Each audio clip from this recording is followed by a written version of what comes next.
ఇప్పుడు చంద్రబాబు నాయుడు గారు గెలిచారు కదా, ఎలా ఉండబోతుంది అనుకుంటున్నారు? ఈ మళ్ళీ మహద్దశ పట్టింది అనుకుంటున్నామండి ఆంధ్రప్రదేశ్కి. ఎందుకనంటే దాదాపుగా 5 ఏళ్ళు పాలన చూశారు. ఇసుక దొరకలేదు, ఆఖరికి మంచినీళ్ళు కూడా దొరకలేదు, ఆఖరికి మందు అమ్ముకొని అయ్యి అమ్ముకొని అనేక రకాలుగా దోపిడీ తప్ప పేద ప్రజలకు కానీ లేకపోతే సామాన్య మానవులకు కానీ వచ్చిందేం లేదు.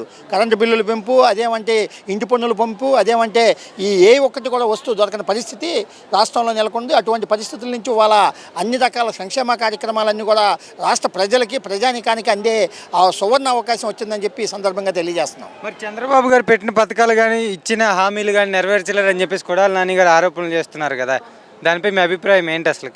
వాస్తవంగా ఏంటంటే కొడాలి నానికి పనేం లేదండి. ఎందుకంటే ఆ రోజు సన్న బియ్యం ఇస్తానని చెప్పి అన్నాడు. తెల్లారేపాటికి మీలాంటి విలేకరులు వెళ్ళి సన్న బియ్యం ఇస్తానన్నారు కదండి, సన్న బియ్యం ఎప్పుడు ఇస్తున్నారంటే సన్న బియ్యం అని చెప్పి సన్నాసి నా కొడుకు ఎవడని చెప్పి విలేకరులు కూడా తిట్టిన నాయకుడు ఆ కొడాలి నానండి. ఆ కొడాలి నాని చెప్పే మాటలకు కానీ చేసే పనులకు కానీ క్లారిటీ లేదని చెప్పి కూడా ఈ సందర్భంగా తెలియజేస్తున్నాం. ఇవాళ వీళ్ళు మేము ఆ రోజు 3,000 చేస్తానంటే మమ్మల్ని నమ్మలేదు. అదేవిధంగా జగన్మోహన్ రెడ్డి 3,000 చేస్తానంటే జనం నమ్మి ఓట్లు వేశారు పింఛన్కి. కనీసం ఆ పింఛను పెంచడానికి ఆయనకి దాదాపు 60 నెలలు పట్టింది. అంటే 5 సంవత్సరాల పాటు ఆయన పెంచుతూనే పోయాడు తప్ప పెంచలేకపోయాడు. ఇవాళ దమ్మున్న నాయకుడు కాబట్టి ఇన్ని అప్పులు చేసి చంద్రబాబు నాయుడు గారి మీద నెత్తి మీద పెడితే ఆయన ఏ ఒక్కటి కూడా లెక్క చేయకుండా పేద ప్రజలకు ఇచ్చిన మాటకి కట్టుబడి ఆయన ఇవాళ నేను 3వ నెలలో ఈ యొక్క 1000 రూపాయలు పెంచుతున్నానన్నాను, 4,000 చేస్తున్నానన్నాను. అందుకని ఈ 3 నెలలకి 3,000 ప్లస్ ఈ 4,000 కలిపి 7,000 ఇచ్చే దమ్మున్న నాయకుడు ఈ రాష్ట్రంలో కానీ దేశంలో కానీ ఎవరన్నా ఉన్నారంటే మాన్యశ్రీ నారా చంద్రబాబు నాయుడు గారిని ఈ సందర్భంగా తెలియజేస్తున్నాం. ఇటువంటి వాళ్ళు మాట్లాడే మాటలకి ఒక క్లారిటీ కానీ అదేవిధంగా వాళ్ళు మాట్లాడే మాటలకి నిజాయితీ కానీ లేదని చెప్పి ఈ సందర్భంగా తెలియజేస్తున్నాం. ఇప్పుడు జగన్మోహన్ రెడ్డి గారు అధికారంలో ఉన్నప్పుడు 1000 మందిగా సెక్యూరిటీ గార్డులు అవసరం అంటారా? జనమంతా కూడా ఆయన్ని పులివెందల పులి సింగల్గా వచ్చింది అది ఇది అని చెప్పి వాళ్ళ నాయకులు చెప్పుకున్నారంటే పులివెందల పులి కాదు, సింగల్గా వచ్చే కాదు, ఈయన భయంతో బతుకుతున్నాడని చెప్పి జనం అనుకుంటున్నాడండి. ఎందుకంటే వాళ్ళు ఏ రాష్ట్రంలో కూడా ఏ ముఖ్యమంత్రి కూడా ఆఖరికి విదేశాల్లో ప్రైమ్ మినిస్టర్లకు కూడా ఆఖరిగా పదవి పోగానే వాళ్ళు సింగల్గా ఈ మామూలుగా ఏది నైట్ పూటగా అక్కడక్కడ మామూలు మార్కెట్లలో ఎక్కడ పడితే అక్కడ తిరిగే పరిస్థితి. అంటే అమెరికా ప్రెసిడెంట్ కూడా బయట ఫ్రీగా తిరుగుతుంటే వాళ్ళ రాష్ట్రానికి ముఖ్యమంత్రి అయిన జగన్మోహన్ రెడ్డి గారు భయపడుతూ తిరుగుతున్నాడంటే ఆయన చేసిన విధ్వంసాలు, ఆయన ఏ రకంగా అయితే జనాలను హింసించారో వాళ్ళంతా వచ్చి మీదపడి కొడతారని భయంతో ఆయన తిరుగుతున్నాడని కూడా ఈ సందర్భంగా తెలియజేస్తున్నాం. ఇప్పుడు జగన్మోహన్ రెడ్డి గారు అధికారంలో ఉన్నప్పుడు కానీ వాళ్ళ పార్టీ వాళ్ళు నారా లోకేష్ గారి మీద చాలా ఆరోపణలు చేశారు కదా. గుడివాడ అమర్నాథ్ అయితే పప్పు అని చెప్పేసి డైరెక్ట్గా చెప్పారు కదా, దాన్ని మీరు ఎలా చూశారు? అప్పుడు వాస్తవంగా వీళ్ళు డీగ్రేడ్ చేద్దామనే ఆలోచనతో వీళ్ళకి కనీసం తెలియదు. గుడివాడ అమర్నాథ్కి కోడిగుడ్డు మీద ఈకలు లెక్కేసే టైప్ అన్నమాట. ఎందుకంటే ఆయన నువ్వు విదేశాలకు ఎందుకు వెళ్ళలేదంటే చలి ఉండిద్ది, లేకపోతే అక్కడ నీవు ఇప్పుడే వచ్చినాయి పెట్టుబడులు వచ్చినాయి, అది కోడి గుడ్డు ఏదో పొదగాలి పిల్లలు వేయాలని చెప్పి రకరకాలుగా చెప్పాడు. ఇటువంటి అమర్నాథులు జామంతులు ఎన్ని మాటలు చెప్పినా ఏమవదండి. ఎందుకంటే వాళ్ళ మా నాయకుడు ఒకటే చెబుతున్నా, ఆర్ట్స్ ఏది కాలేజీలో విదేశాల్లో చదువుకున్నాడు, ఆయనకి తెలుగు రాదని చెప్పి ఆ రోజు అన్నారు. వాళ్ళు తెలుగు ధారాళంగా మాట్లాడుతున్నారు. వాళ్ళు జగన్మోహన్ రెడ్డి గారు ప్రమాణ స్వీకారం చేయాలంటే నానా బాధలు పడే పరిస్థితి. అదేవిధంగా లోకేష్ అయితే ఏ ఒక్క తడబాటు లేకుండా ప్రమాణ స్వీకారం చేస్తున్నాడు.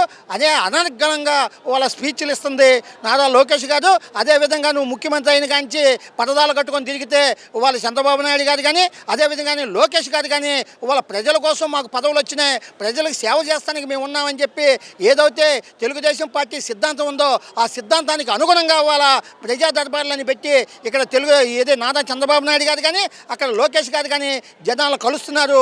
దీనికి వాళ్ళందరూ కూడా వైసీపీ నాయకులందరూ కూడా వాళ్ళు మాట్లాడే వాళ్ళంతా కూడా సిగ్గు తెచ్చుకోవాలని చెప్పి ఈ సందర్భంగా తెలియజేస్తున్నాం. ఇదివరకు జగన్మోహన్ రెడ్డి గారు కూడా ఇలా ప్రజలను కలిశారంట కదా వెళ్ళి. జగన్మోహన్ రెడ్డి గారు కలిశారండి. ఎప్పుడు కలిశారు? వాళ్ళ అధికారం రాకముందు 10 ఏళ్ళ పాటు నువ్వు అక్కడెక్కడికి వెళ్ళి నువ్వు అదేమంటే ఈ అధికారంలోకి వస్తాను నన్ను ఆదరించండి నాకు ఒక్క ఛాన్స్ అని చెప్పి కలిసిన జగన్మోహన్ రెడ్డి గారు మరి అధికారం వచ్చినాక ఎందుకు కలవలేదంటే మరి భయపడ్డా లేకపోతే జనంతో పని లేదా అని చెప్పి వాళ్ళు జనమంతా కూడా ఆలోచిస్తున్నారు. అది $1 మిలియన్ ప్రశ్నగా మిగిలిపోయింది. ఎందుకంటే జగన్మోహన్ రెడ్డి అధికారం కోసం తిరిగాడని చెప్పి వాళ్ళ జనమంతా కూడా అనుకుంటున్నారని చెప్పి కూడా ఈ సందర్భంగా తెలియజేస్తున్నాం. ఆయన అసెంబ్లీ రావడానికి నాకు ప్రతిపక్ష నాయకుడు హోదా ఇస్తే నేను వస్తాను, లేకపోతే రానని అంటున్నాడు. దాన్ని ఎలా చూస్తారు? ఇవాళ ఆయనే మొన్న పెద్ద పెద్దగా కేకలేసి నీకు 23 వచ్చినాయి, తెలుగుదేశం పార్టీలో ఒక 4-5 తీసేస్తే ఇవాళ ప్రతిపక్ష హోదా పోయిద్దని చెప్పిన జగన్మోహన్ రెడ్డి గారు ఇవాళ కనీసం ప్రతిపక్ష హోదా ఏ స్థాయిలో వచ్చిందో కూడా తెలియకోకుండా ముఖ్యమంత్రిగా చేశాడా అని చెప్పి జనం అంతా నవ్వుకునే పరిస్థితి. ఆయన మాట్లాడుతుంటే నవ్వుతున్నారని కూడా ఈ సందర్భంగా తెలియజేస్తాం. ఇప్పటికైనా జగన్మోహన్ రెడ్డి గారికి సరైన మాటలు, సరైన ఆలోచన, అదేవిధంగా సరైన సలహాలు ఇవ్వాల్సిందిగా ఇవాళ వాళ్ళ యొక్క పార్టీ నాయకుల్ని, కార్యకర్తల్ని ఇవాళ వేడుకుంటామని కూడా ఈ సందర్భంగా తెలియజేస్తాం. అలాగే ఆయన ఎమ్మెల్యేలు కానీ ఏదైతే ఓడిపోయిన నాయకుల దగ్గర ఆయన రివ్యూ మీటింగ్ పెట్టినప్పుడు నేను ఈ ఫలితాలు చూసి నేను ఆశ్చర్యపోయాను, ఇక్కడి నుంచి కాకుండా హిమాలయాలకు వెళ్ళిపోదామని అనుకున్నాను అని అంటున్నాడు. నిజంగా హిమాలయాలకు వెళ్ళాల్సిన పరిస్థితి ప్రజలు ఇచ్చారంటారా? డెఫినెట్గా ఇచ్చాడండి. ఎందుకంటే వాళ్ళ అధికారమే అహంకారంగా వాళ్ళ పరిపాలన చేశాడండి. ఆ పరిపాలనకి సాగు దెబ్బ కొట్టాడని చెప్పి కూడా ఈ సందర్భంగా తెలియజేస్తున్నాం. ఎందుకంటే 151 సీట్లు ఇస్తే అటు ఇటు మధ్యలో అంకి తీసేసి అటు ఇటు సీట్లు మిగిల్చి 11 అంటే నువ్వు ప్రతిపక్షానికి అదేవిధంగా రాజకీయాలకు పనికిరావని చెప్పి వాళ్ళ ఆంధ్రప్రదేశ్ రాష్ట్ర ప్రజలు వాళ్ళ చరమగీతం పాడారు ఈ వైసీపీకి. అదేవిధంగా జగన్మోహన్ రెడ్డి గారికి ఖచ్చితంగా వాళ్ళు హిమాలయాలకు వెళ్ళి తపస్సు చేసుకుంటే కనీసం పుణ్యమన్న వచ్చింది వీళ్ళు చేసిన పాపాలు అని చెప్పి ఈ సందర్భంగా తెలియజేస్తాం. నేను నంద్యాల జిల్లా డోన్ నియోజకవర్గం నుంచి రావడం జరిగింది. ఇక్కడ బాబుని కలచడానికి వచ్చాము. జగన్ పరిపాలనలో అంత రాక్షస పరిపాలన, కక్ష సాధింపు పరిపాలన చేసినాడు. బాబు వస్తే బాగుంటుందని జనాలు ఒక నిర్ణయం తీసుకొని బాబుని గెలిపించడం జరిగింది. కావున రాజధాని అమరావతి రాజధాని బాగుపడుతుందని కోరుకుంటున్నాం సార్. మాకు జగన్మోహన్ రెడ్డి గారు ఎందుకు ఓడిపోయారు?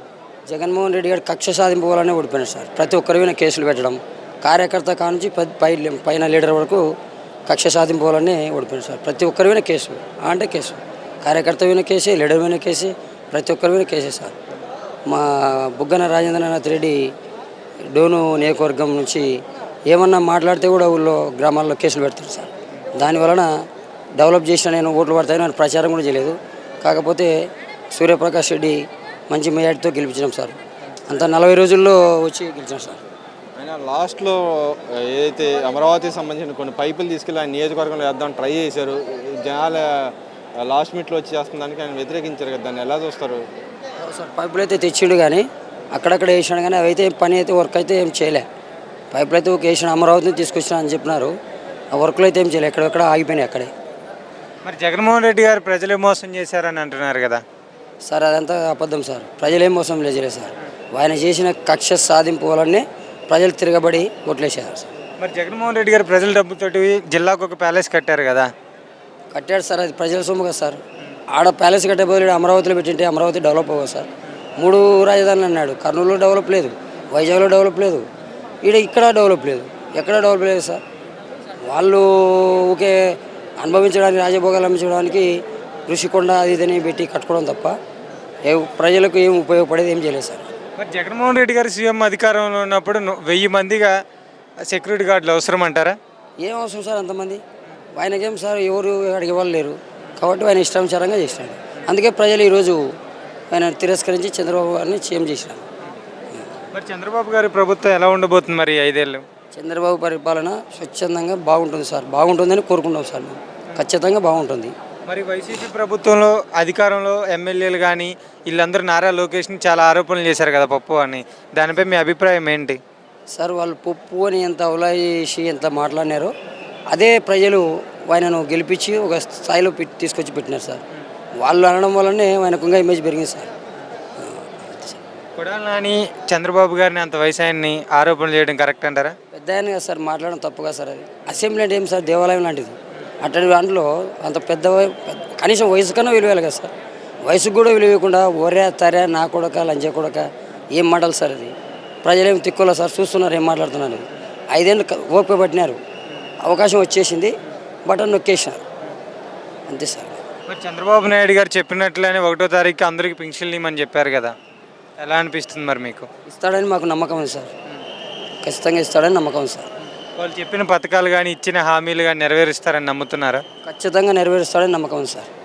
అలాగే రాయలసీమ ప్రాంతంలో ఎప్పుడూ లేని టీడీపీ పుంజుకోవడానికి కారణం ఏంటంటారు? రాయలసీమ ఏరియాలో టీడీపీ ఇంతగా పుంజుకోవడానికి కారణం ఏంటంటారు? వాళ్ళు చేసిన అరాచకమే సార్. వాళ్ళు చేసిన అరాచకం పాలనే పుంజుకోవడానికి కారణం సార్.